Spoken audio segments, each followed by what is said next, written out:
नमस्कार। आज हमारे साथ पुनः वॉशिंगटन डीसी से मंजी हमारे साथ हैं।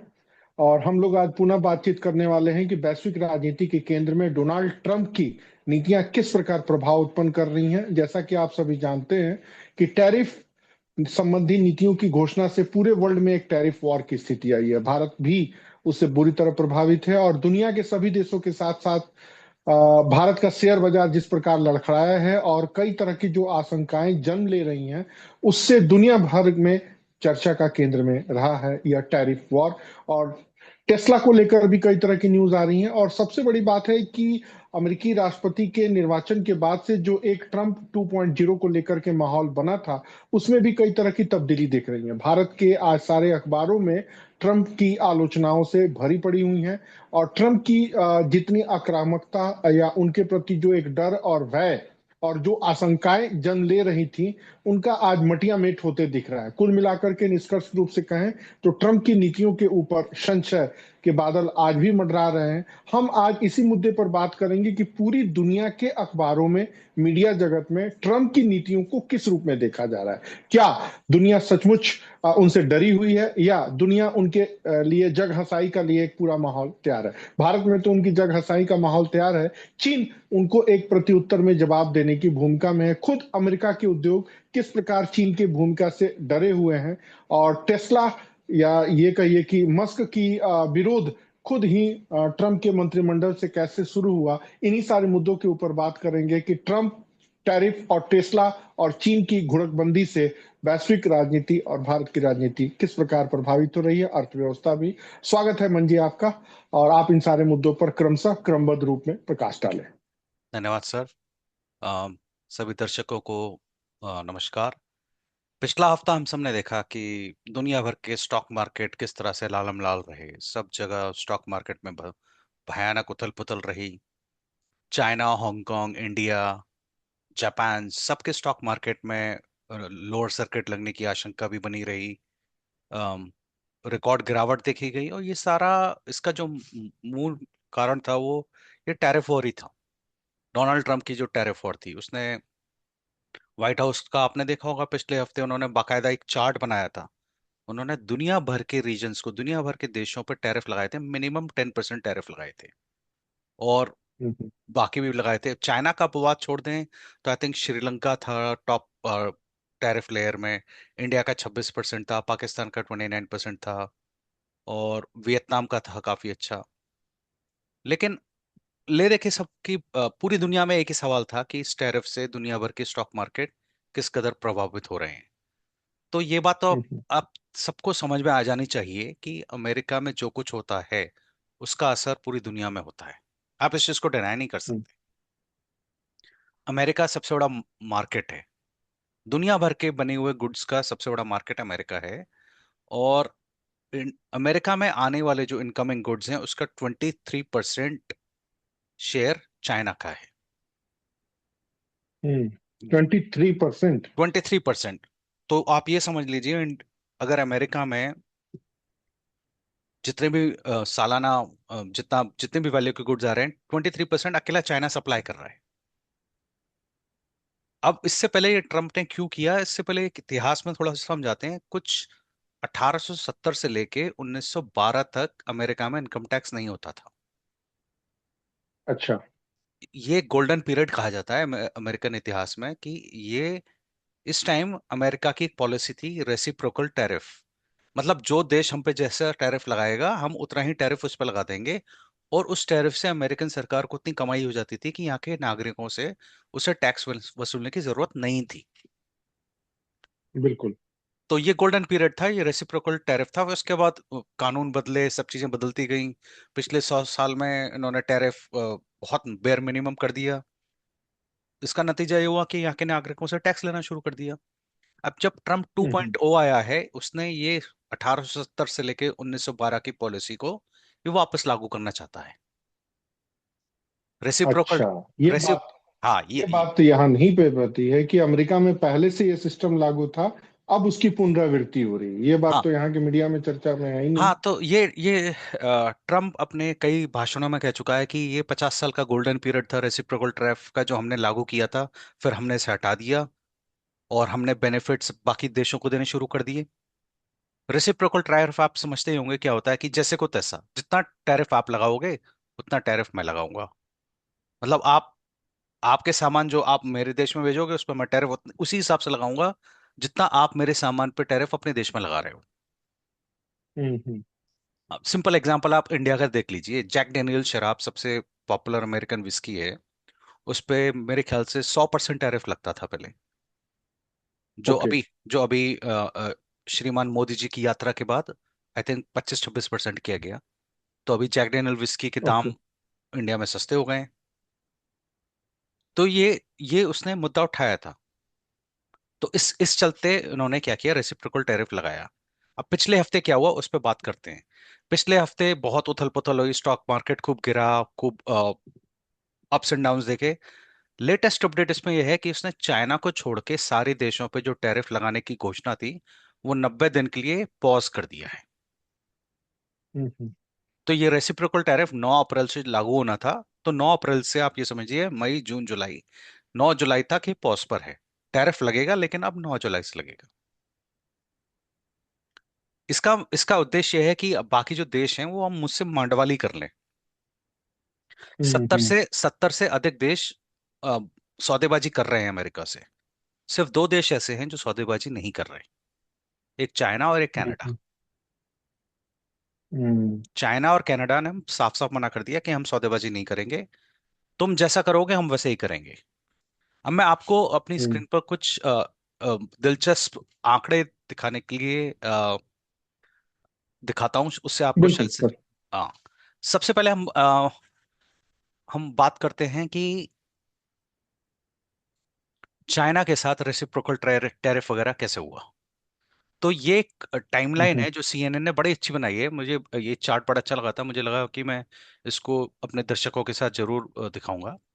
2 अप्रैल को उन्होंने बिल्कुल। क्या किया था, 2 अप्रैल को रेसिप्रोकल टैरिफ ट्रंप ने लगाया था, और चाइना पे उसने 34% टैरिफ लगाया था, और 10% उसने लगाया हम्म। था बाकी यूएस के और बाकी देशों पर।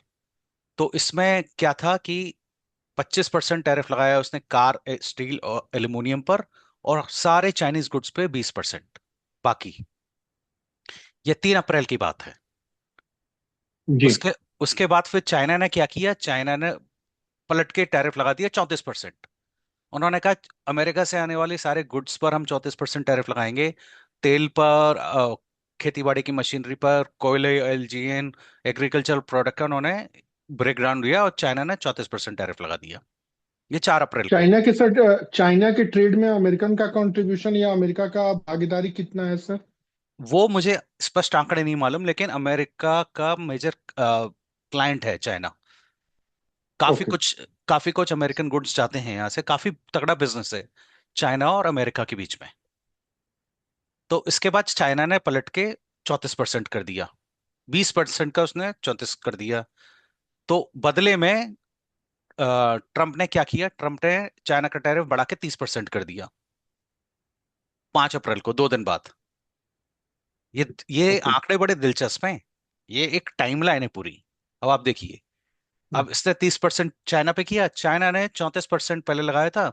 उन्होंने 2 दिन बाद ट्रंप ने बोला कि अगर तुम अपने 34% रेट को वापस नहीं लोगे तो मैं बढ़ा के 50% कर दूंगा।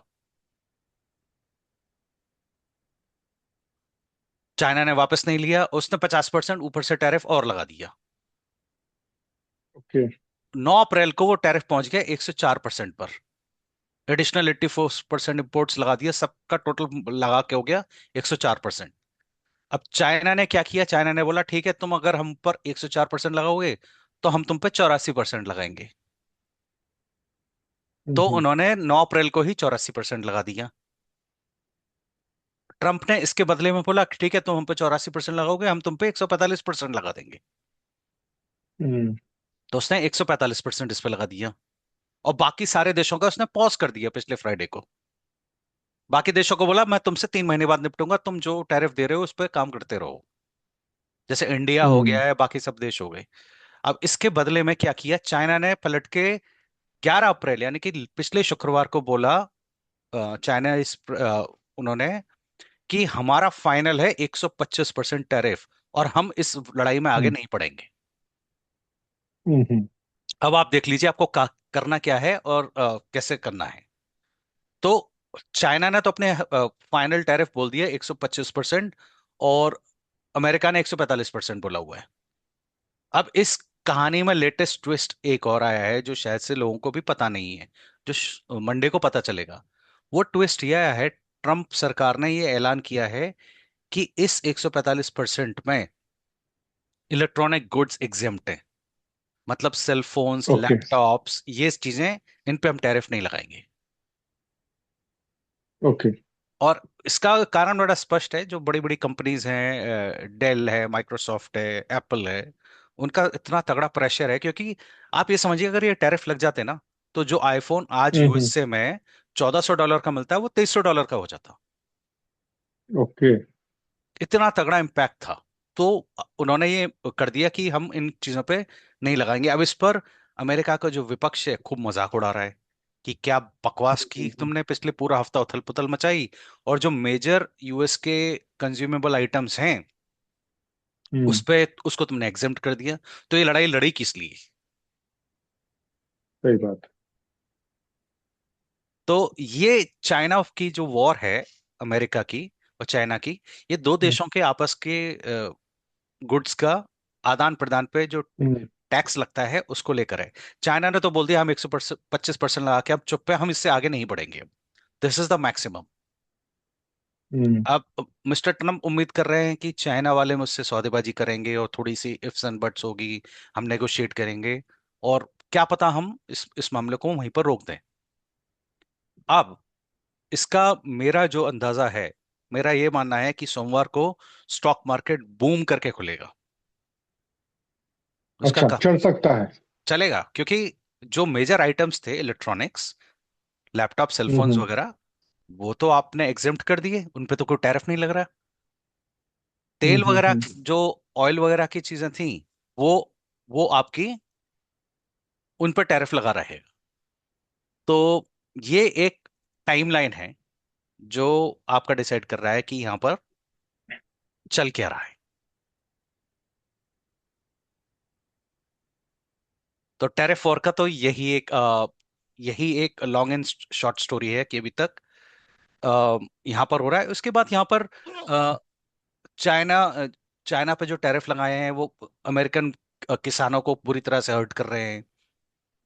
किसानों के लिए जो चीजें आती हैं, फर्टिलाइजर वगैरह आते हैं, वो सारे चाइना से ही आते हैं। तो उस पर टैरिफ लगाया है वो तो उसकी। जनता के बीच में सर क्या माहौल है यहाँ के? तो आज के संडे के सारे अखबार में ट्रम्प की जग हंसाई जा रही है। तो वहां अमेरिकन जनता के बीच में ट्रम्प की पॉलिसियों को लेकर के क्या हो रहा है? देखिए, आम जनता के बीच में यहाँ की, मैं तो चूंकि एक ट्रम्प सपोर्टर मोहल्ले में रहता हूँ जहाँ पर अधिकांश लोग ट्रम्प सपोर्ट कर रहे हैं, उनको कोई फर्क नहीं पड़ता। लेकिन जो मेरे स्थानीय लोकल दोस्त हैं वो डेमोक्रेट्स हैं काफी। अ, वो तो खैर उसको भला बुरा पहले दिन से कह रहे थे, अब तो उनके पास और भला बुरा कहने के लिए आ गया। मेरा जो पर्सनल ओपिनियन है वो ये है कि इसने अपने बड़बोलेपन में काफी कुछ गड़बड़ियां की हैं। हम्म। अगर इन्होंने स्टेबल माइंड से इस चीज को इम्प्लीमेंट किया होता तो आज कहानी अलग होती, तस्वीर अलग होती, दुनिया भर में संदेश अलग जाता। पिछले हफ्ते काफी देखा जाए दुनिया भर के स्टॉक मार्केट उथल पुथल होकर रह गए, उससे जगहसाई हुई है और कुछ नहीं हुई है। उद्देश्य बहुत बढ़िया है, रेसिप्रोकल टैरिफ लगना ही चाहिए, हम्म। इसमें अमेरिकन सिटीजन्स की कोई गलती नहीं है। वो भला बाकी देशों का जो दानशीलता है वो क्यों भुगते हैं टैक्स दे देकर? तो बिल्कुल रेसिप्रोकल। बिल्कुल। हाँ। एक जो सर इनकी सोच है कि हम टैरिफ लगा के अपने फिजिकल डेफिसिट को मैनेज कर लेंगे, ये सोच सही है सर? क्यों नहीं सही है, बिल्कुल। आप ये सोचिए हम अपना अमेरिका अपना सामान कहीं और बेचने जाए तो उस पर तो खूब टैरिफ लग रहा है, और हम बाकी देशों से गुड्स अपने देश में ला रहे हैं, मेक इन अमेरिका को प्रमोट नहीं कर रहे हैं। तो हम अपना डेफिसिट किस बेसिस पर भरेंगे? क्या नागरिकों से टैक्स ले लेकर हम अपना डेफिसिट भर लेंगे? ये यहाँ का सरकार का सोचना है, और मैं नहीं समझता इसमें कोई बुरी बात है डेफिसिट को। लेकिन भारत में यहाँ पे आलोचना हो रही है इनकी कि फिजिकल डेफिसिट को मैनेज करने के लिए एक लॉन्ग टर्म प्लान होना चाहिए, बिल्कुल जैसा होना कि चाहिए। भारत में हो रहा है। हम्म। लेकिन वो लोग अमेरिका जैसे विकसित देश अपने फिस्कल डेफिसिट को मैनेज करने के लिए ये टैरिफ वॉर के छत्र छाया में पड़े हैं, जो पूरी दुनिया के मार्केट को डैमेज कर रहा है। अच्छा, आप मुझे इस बात का, मैं, ऐसा नहीं है कि मैं भारत के खिलाफ हूँ या अमेरिका के लिए बैटिंग कर रहा हूँ, ऐसा कुछ नहीं है। मैं स्वाभाविक से कॉमन सेंस की बात करता हूँ। फिजिकल डेफिसिट को भरने के लिए, उसका जो गैप है उसको कम करने के लिए आपके पास दो रास्ते हैं। पहला रास्ता है कि अपने नागरिकों पर टैक्स लगाते जाइए। इंडिया में आज वही हो रहा है। हर चीज पे हम्म। जीएसटी है, हर चीज पर टैक्स लगा हुआ है। मैं खुद भुक्तभोगी हूँ। बैंक सर्विसेज तक पर जीएसटी लगा हुआ है। अगर मैं अपनी एलआईसी के प्रीमियम पे करता हूं तो उस पर भी जीएसटी लगा हुआ है। हम्म। क्या मुझसे जीएसटी लेकर इंडियन सरकार अपना फिजिकल डेफिसिट को भर देगी? हम्म। दूसरा रास्ता यह है कि आप अपने रेसिप्रोकल टैरिफ को बैलेंस कीजिए। ये नहीं है कि एक्सट्रीम जाइए जैसे ट्रम्प गया, हम्म। लेकिन अपने हम्म। देश में आने वाले गुड्स पर अगर आप टैरिफ नहीं लगाएंगे तो आप अपने हम्म। लोकल मेक इन इंडिया या मेक इन यूएसए को आप कैसे प्रमोट कर पाएंगे? प्रमोट करेंगे, बिल्कुल। तो सोचने वाली बात है। नजरिए हैं। लॉन्ग टर्म विजन होना चाहिए, लेकिन अगर आप सोचते हैं कि अपने देश के नागरिकों से टैक्स ले लेकर सी गो अवे, अगर आपको लगता है कि डेफिसिट की जो गैप है वो टैक्स से भर दी जाएगी, मुझे नहीं लगता कि किसी भी दुनिया के किसी देश में ऐसा होता होगा। होता है तो बिल्कुल। बताइए, मैं बिल्कुल समझने के लिए तैयार हूँ। हाँ, नहीं ठीक है, लेकिन यहाँ उनकी यही चीजें मुझे समझ में नहीं आई। एक बड़े प्रतिष्ठित अखबार के संपादक ने ये बात कही थी कि टैरिफ के बहाने फिस्कल डेफिसिट को मैनेज करने का ये ट्रम्प का फॉर्मूला गलत है। मुझे यही नहीं समझ में आया गलत क्यों है। मैंने तुरंत मेल किया कि किस बेस पर आप कह रहे हैं कि गलत है। तेरा कारण की नहीं है, उनको पूरा हक है अपने फिस्कल डेफिसिट को मैनेज करने का बिल्कुल। या अपने मेक इन यूएस को प्रमोट करने का। आप भी करिए, आपको किसने मना किया है? देखिए, अमेरिका फिजिकल डेफिसिट आज चरम सीमा पर है, इसमें कोई शक नहीं है। क्लोज टू 38 ट्रिलियन या 40 ट्रिलियन डॉलर का इनके पास डिफिसिट है। इतना डेट है इनके ऊपर।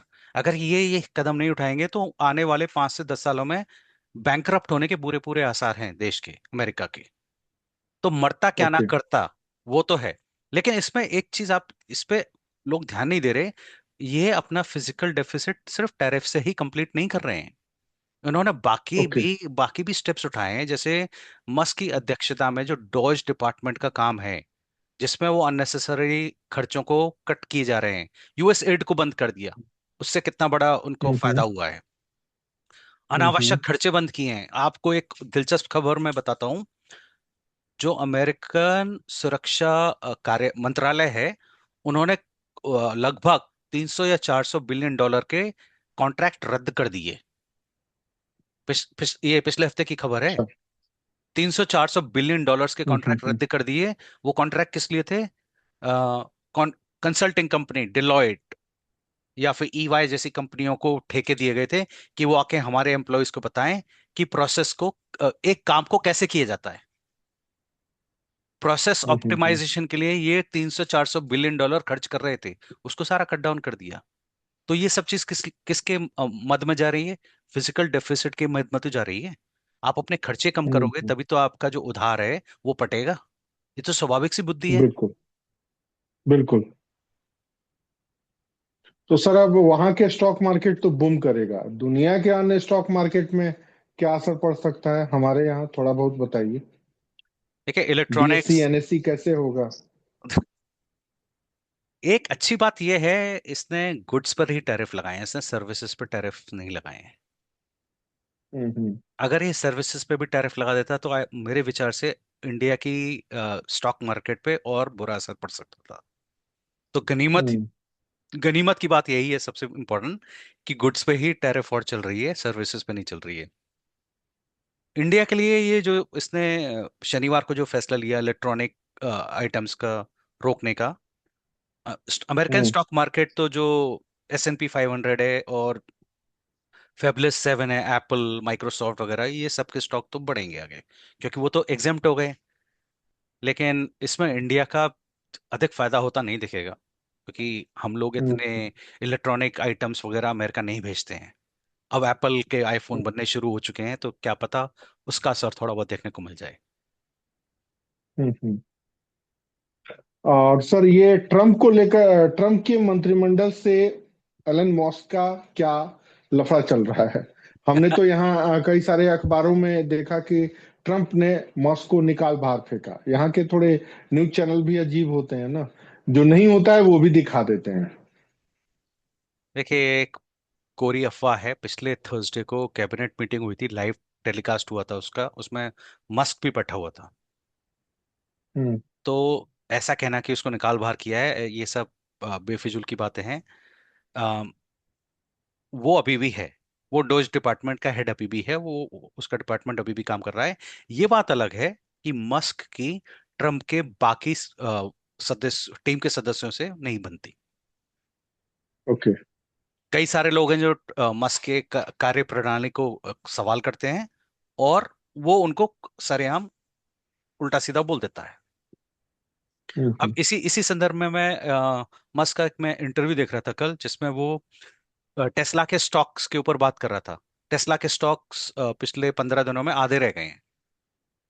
मतलब हम्म। $430 से लगभग $250 पे आके गिर चुका है अभी तक। पिछले 15 दिन, 2 हफ्ते में इतना स्टॉक प्लंज कर चुका है। तो वो हम्म। इंटरव्यू में बता रहा था कि किस तरह से मेरे कंपनी पर अटैक हो रहे हैं, टेस्ला पर क्या क्या अटैक हो रहा है। वो पहला अटैक तो ये था कि यहाँ के कई सारे शोरूम्स टेस्ला की गाड़ियों पर अटैक हो रहे हैं, उनकी गाड़ियों को जलाया जा रहा है। ये सारा नियोजित है, विपक्ष डेमोक्रेट्स वगैरह इसके पीछे लगे हुए हैं। उसने टिम वॉल्स का नाम लिया। टिम वॉल्स वही आदमी है जो हम्म। अमेरिका का वाइस प्रेसिडेंसी का चुनाव लड़ा था कमला हैरिस के साथ। जेडी वैंस के खिलाफ उसने हम्म। लड़ा था, वो हार गया था। वो कह रहा एक हम्म। अहम खबर ये भी थी कि चीन वियतनाम को यूज करता है काफी हद तक। Siya please hmm. Go away, Siya you are bothering me, go away. चीन वियतनाम को काफी हद तक प्रयोग करता है अपने गुड्स को ये अमेरिका भेजने में। ये कुछ इस तरह का है, बहुत मोटे लेवल पे मैं बताता हूँ कि चाइना के कई सारे प्रोडक्ट्स जो हैं वो वियतनाम चले जाते हैं, वो वहां पे वियतनाम का ठप्पा लगकर वहां वो अमेरिका हम्म। में आते हैं, जिससे कि टैरिफ को बचाया जा बिल्कुल। सके। तो ये एक तरीका है। एक एक और दिलचस्प पहलू हुआ था पिछले हफ्ते, जिसपे कई लोगों का ध्यान नहीं गया था। वो ये था कि ट्रंप ने ऑस्ट्रेलिया के पास दो बिल्कुल सुनसान आइलैंड्स पर भी टैरिफ लगाए थे, 10%। अच्छा। दो अच्छा। दो द्वीप ऐसे थे जिसपे आदमी का बच्चा भी नहीं रहता। तो क्यों लगाए? उस पे इसलिए लगाए थे कि कई देश वहां से सामान भेजेंगे, शेल कंपनी बना के? शेल कंपनी बना के। ये कि मेरी शेल कंपनी इस आइलैंड की है और मैं यहाँ से सामान भेज रहा हूँ। तो उसने वहां पे भी टैरिफ लगाए थे। लोगों ने बड़े खिल्ली उड़ाई ट्रम्प की कि पेंगुइन से टैरिफ ले रहा है, पेंगुइन से टैरिफ ले रहा है। ऐसा इंटरनेशनल ट्रेड में ऐसे खेल नहीं होते, सोच समझ के ही फैसले लिए जाते हैं। और ट्रम्प एक बिल्कुल। पहला आदमी नहीं है जिसने उन निर्जन सुनसान द्वीप द्वीप पर टैरिफ लगाए थे। यूरोपियन यूनियन भी लगाती है। हम्म। हर बड़ा देश जिसके देश में सामान बाहर से आता है, वो ही ऐसे लूप होल्स को कवर करने के लिए टैरिफ लगाया जा जाता है। दुनिया के कोने कोने में हम्म। टैरिफ लगाने का प्रावधान है। तो चाइना की जो टैरिफ वॉर है ये तो लंबी चलेगी, इसमें कोई दो राय नहीं है। बस देखना यह है हम्म। पहले टूटेगा कौन, पहले अपने कदम पीछे कौन खींचेगा, वो डिपेंड करता है। हम्म। एक एक चीज और जो मुझे समझ में आती है, ट्रंप ने ये 90 दिन का जो पॉज लगाया है, इसके पीछे एक और अहम कारण था। वो था अमेरिका के ट्रेजरी बॉन्ड्स और ट्रेजरी बिल्स का डिप्रिशिएट होना। ओके। जापान जैसे देश ने अमेरिका के जो ट्रेजरी बॉन्ड्स है वो बेचने चालू कर दिए थे, हम्म। और इससे अनस्टेबिलिटी बहुत बढ़ रही थी। इसलिए हो सकता है कि उन्होंने 90 दिन का पॉज लगाया हो टैरिफ्स पर। हम्म। ये एक अहम कारण है, तो लेकिन हम्म, हम लोग यही सोच रहे थे कि इस बीच वो कुछ बड़े बड़े मुद्दों को सुलझाना चाहेंगे, जैसे रशिया यूक्रेन वॉर। उसमें तो टोटली फेलियर हो गए। फिलिस्तीन के मुद्दे पर भी इनकी जग हंसाई का दौर जारी है, इजराइल आक्रामक हुए जा रहा है। ईरान वाले मुद्दे पर भी इनकी छीछालेदरी हो रही है। और चीन वाले मुद्दे पर तो हो ही रही है। हो ही रही तो है। कुल मिला के, हाँ, कुल मिला के ट्रम्प 2.0 टाइफिस, भारत की भाषा में कहें तो। अब 90 दिन बाद क्या गुल खिलेगा वो बात अलग है। लेकिन आज के अखबारों में ये है कि कितने टन आईफोन भारत में आने वाले हैं, वगैरह वगैरह। इतना बड़ा मार्केट वो खोना नहीं चाहेंगे। तो कुल मिलाकर के ट्रम्प, टैरिफ, टेस्ला और चीन को लेकर जुगलबंदी का दौर जारी है। ईश्वर करे कि वहां का स्टॉक मार्केट सुधरे तो उसका असर यहाँ भी हो। यहाँ भी। और भारत के ऊपर जो गुड्स के ऊपर जो एक टैरिफ लगाया गया, सर्विसेज को बाहर किया गया, तो ये भारत के लिए अच्छी बात है। हम उम्मीद यही करेंगे कि अगले 90 दिन में सारे संबंधों का सहजता पूर्वक एक पुनः पटरी पर बातें आ जाए। लेकिन मूल बात वही है कि जो एक टैरिफ वॉर से असमंजस और अफवाहों का जो एक माहौल गरमाया है, और पूरे युद्ध एक का माहौल बन रहा है टैरिफ या इकोनॉमिक वॉर का, तो कहीं वो भयावह ना हो जाए। तो हमारी यही उम्मीद रहेगी कि वो भयावह ना हो। डी डॉलराइजेशन की मांग जैसी प्रोसेस भविष्य में हो सकता है हो, लेकिन फिलहाल इस चीज के ऊपर रुके। जिस चीज से हमारी इकोनॉमी या फॉरेन पॉलिसी डिस्टर्बेंट हो रही है, हम चाहेंगे कि उस तरह की चीजें ना हो। लेकिन अब अगले हफ्ते हम फिर बात करेंगे कि खासकर चीन के साथ जो तनातनी हुई है, और कनाडा जैसा कमजोर माने जाने वाला देश ने भी उनको दो दो हाथ करने के फिराक में या मूड में क्यों है। क्या वहां भी अमेरिका विरोध धीरे धीरे चरम पर जा रहा है? जिस प्रकार ट्रूडो के टाइम पीरियड पर कनाडा एक खिलौना बन चुका था अमेरिका के लिए, तो क्या एक नई जुगलबंदी हो रही है? इन सारे मुद्दों के ऊपर सर हम अगले हफ्ते पुनः बात करेंगे। बहुत बहुत धन्यवाद आपका कि जो आपने इन सारे मुद्दों के ऊपर हमारा ध्यान आकर्षित करा। और पेंगुइन से टैक्स ले रहे हैं, चाइना कैसे उनको दो दो हाथ कर रहा है, टेस्ला को अपने ही घर में कैसे विरोध का दौर झेलना पड़ रहा है, और टेस्ला के शेयर कैसे गिरे। हम लोग भी सोच रहे थे कि टेस्ला का कुछ शेयर वेयर ले ले, कल्याण हो जाएगा, लेकिन अब डर लग रहा है। तो इस तरह की अफवाहें हैं। बहुत अच्छा लगा कि आपने मीडिया जगत में उठने वाले उन सारे विमर्शों से अलग हमें उन मुद्दों के ऊपर हमारा ज्ञान समृद्ध किया या रूबरू कराया, जिनकी चर्चा आमतौर पर गंभीरतापूर्वक भारत की मीडिया में नहीं होती। दूसरी जो सबसे बड़ी बात अच्छी लगी, फिस्कल डेफिसिट को मैनेज करने के लिए कई तरह के प्लान्स हो रहे हैं। उनमें ट्रम्प की पॉलिसी अपने देश और अपने इकोनॉमी को बचाने के लिए बिल्कुल सही है। हमें भी उसी तरह का पहल करते रहना चाहिए। मुझे तो ये समझ में नहीं आया कि इस तरह की चीजें कैसे हो रही हैं या किस प्रकार हो रही हैं। तो बहुत बहुत धन्यवाद आपका। थैंक धन्यवाद you. Sir. Thank you very much.